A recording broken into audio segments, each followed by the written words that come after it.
Let us learn why the sum of all interior angles of a polygon is always n-2 multiplied by 180 degrees, where n is the number of sides of the polygon.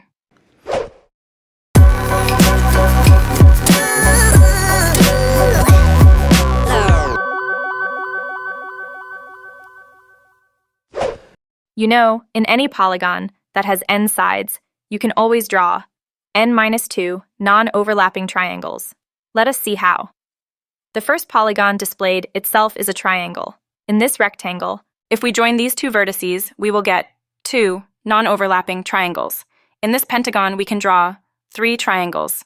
In hexagon, we can draw 4 triangles.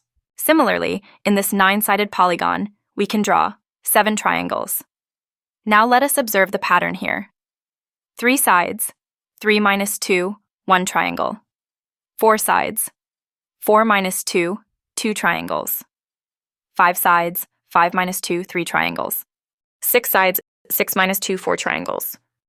And in this case, 9 sides, 9 minus 2, 7 triangles. So in each polygon, we are getting n-2 triangles. Now in this case, we already know the sum of all interior angles of a triangle is 180 degrees. Or we can write 1 multiplied by 180 degrees. In this case, the sum of all interior angles of the rectangle is equal to the sum of all interior angles of both the triangles, and that is 2 multiplied by 180 degrees. Similarly, for this, it will be 3 multiplied by 180 degrees, 4 multiplied by 180 degrees for hexagon, and it will be 7 multiplied by 180 degrees for this 9-sided polygon.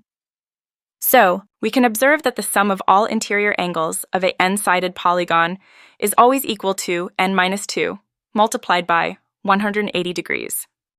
For more such videos, like and subscribe. Mathemafia.